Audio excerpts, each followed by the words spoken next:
Bruce, when I first met him in Seattle, Washington, where I lived, and we both went to the University of Washington, he was teaching classes in Gong Fu, what he called Zhanfang Gong Fu. And I took lessons from him. And at that time, that was his dream, was to teach martial arts, to bring the beauty of his martial arts, Chinese Gong Fu, to the American people and to the world. And so he was starting on a very small basis there in Seattle, Washington. And that's how we came to know each other, and I fell in love with my instructor, so to speak. Opportunities were not open to him in Hollywood. And so he went, you might say, out the side door to Hong Kong, where he began to make films, which are now a matter of history, and came back into the United States film industry through the back door of Hong Kong. When Bruce taught Gong Fu, he did teach in small classes or one-on-one. He had dreamed, when I first met him in the early 60s, of having chains of schools across the country and teaching masses of people Chinese Gong Fu, which of course incorporates his beloved Chinese philosophy. As he proceeded to open a school in Seattle and then another in Oakland and a third in Los Angeles, he began to realize that this art was not something that could be taught on a mass scale. It had to be one-on-one or in very small groups in order to be not just taught by rigid set rules, which he opposed in the teaching of his Gong Fu and philosophy. It had to be suited to the individual, and the individual had to be able to take in and what he had to teach them and then grow individually from there. So he came to realize that his art could not be taught that way on a mass scale. And so he abandoned the idea of starting chains of Gong Fu schools and having assistant instructors in various locations all over the country, and instead continued to teach martial arts, Chinese Gong Fu, which by that time he had developed his own way and called Jeet Kune Do. He abandoned the idea of teaching that on a mass scale, continued to teach it one-on-one or in small groups, but changed his dream, you might say, of the way that he would translate and impart the message of his beautiful Chinese culture to the world. And this he would do through the vehicle of film. And I think that Bruce would be most proud to say, and to have people say about him, that he was a real human being who communicated the truth of his art through his actions and his presence on the screen. That people could look at him and say, wow, that guy was real. I know he could do that thing. He could make those moves. He would be deadly if he were in person right here in front of me. They knew that about him. Maybe they're not able to say that or express exactly what it was about him that turned them on so much or inspired them. But it was because he was the genuine article. He was that person in the films. He was not a different person off screen than he was on screen. He was vibrant and he was full of life and he was the real thing.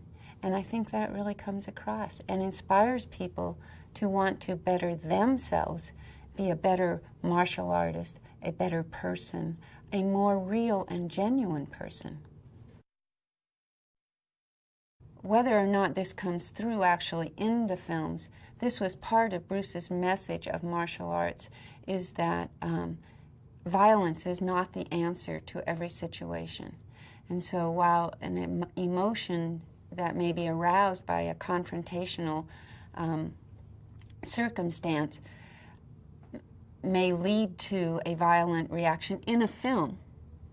In our daily life, we need to be able to subvert that that outlet so that we can all get along in a humane way. So in Bruce's martial arts classes and in his writings and in his philosophy, he not only teaches the physical self-defense part of martial arts, but also the way to use martial arts as a mental self-defense. Enter the Dragon was not just another film for Bruce. It wasn't just, oh, this is the next project. This was the dream of his lifetime, to do this co-production, to introduce his Chinese culture and Chinese martial art to the world. It was his dream. He had been planning this in his mind for most of his life, in some way or another, especially in the last 5 or 10 years of his life. He'd been working up to this moment where he would be prepared. As he used to say, you know, opportunities may come your way or they may not. Luck may come your way or they may not. But if they come your way and you call that luck, you better be ready for it. He was planting the seed always for years prior to even going to Hong Kong, because he knew the producer Fred Weintraub. He knew the executive producer Ted Ashley, knew them well and intimately and on a one-to-one basis as far as teaching martial arts to them. So they were friends and students of Bruce's. So he was involved in every aspect from the very beginning of planning it, doing all the contractual things, making the arrangements for the people to come to Hong Kong for the production and everything, and very much involved in the writing of the script.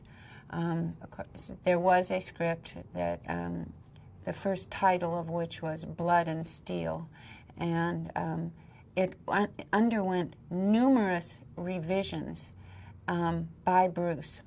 He added a great deal of dialogue and scene changes because he knew what he wanted to produce here.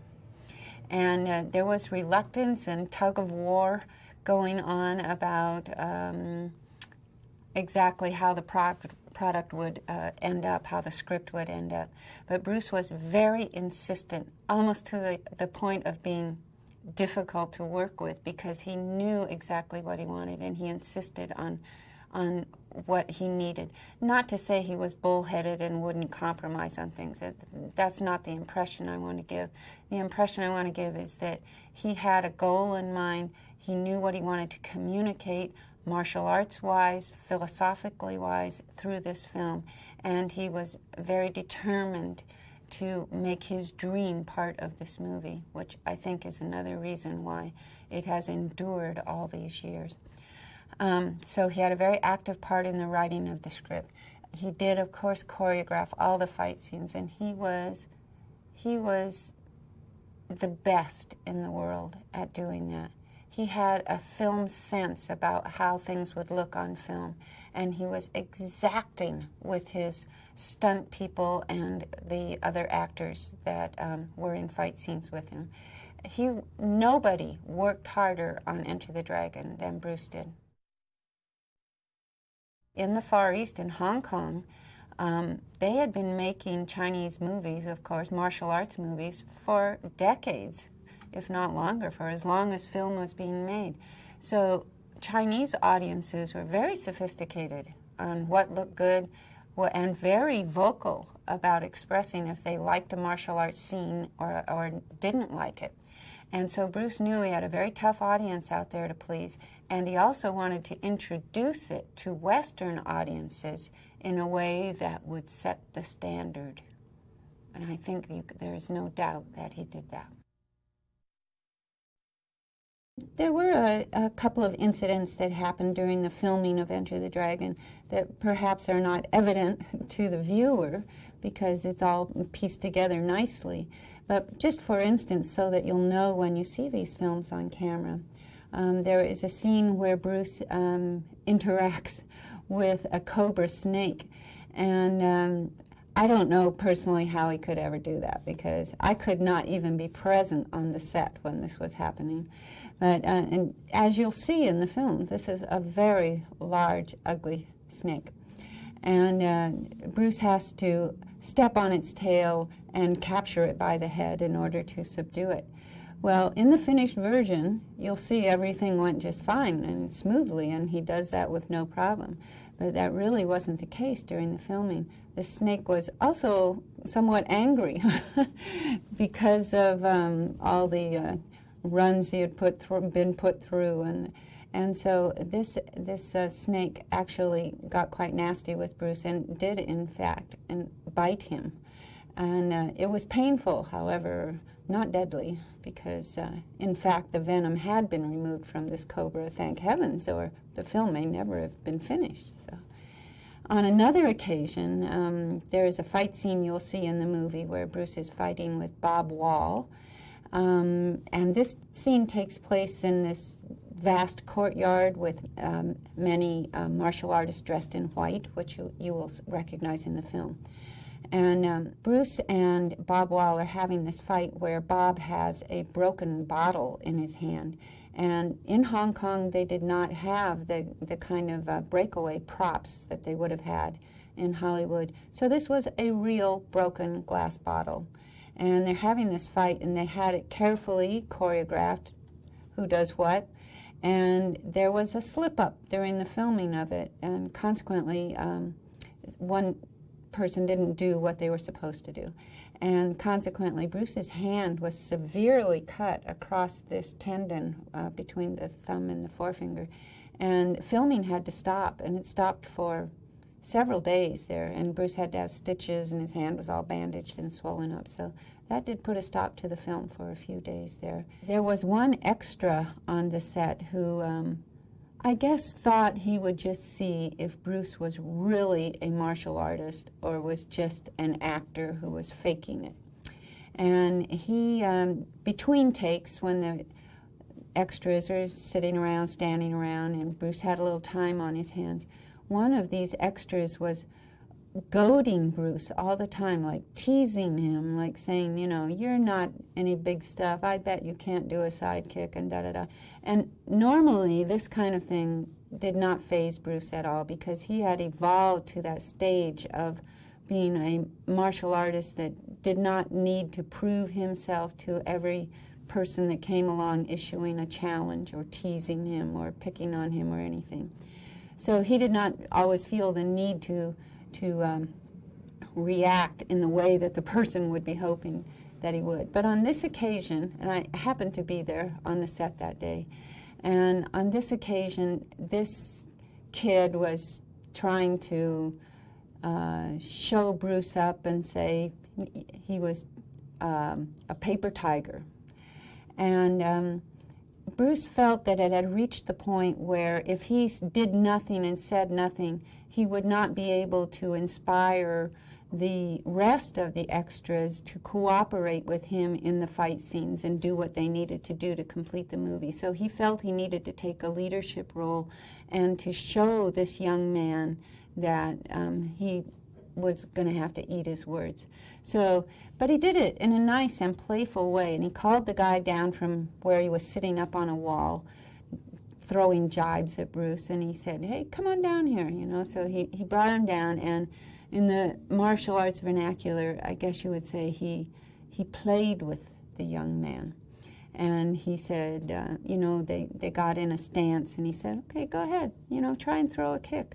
Anyway, they had a little back and forth there, and by the time it was over, in about 30 seconds' time, the young man was a true believer, and Bruce accomplished this in good nature, did not hurt the young man, but certainly showed him that he was a true martial artist and very skilled and knowledgeable. So everything went smoothly after that. During the filming of Enter the Dragon, I was frequently on the set. Bruce was very open about bringing the family on the set. So I often came to the set, and I brought Brandon, and I brought Shannon. Brandon was 8 years old at that time, and Shannon was 4. And while many martial artists and prospective actors worldwide have been inspired by Bruce's film roles. His most primary student of the martial arts and of acting were his children. Brandon was very influenced by being on the set around Bruce, watching him work, and Bruce was very influential in Brandon deciding that this would be his career. Brandon decided at age 8, I can remember clearly him saying, I am going to be an actor. And now Shannon also, she was only 4 years old, but she is also influenced by that and has made that her career as well. So this was not only in their blood, the urge to perform and to perfect their crafts, not only in their blood, but in their upbringing, because Bruce was a very indulgent father. He shared himself, his career, and his passion with Brandon and with Shannon.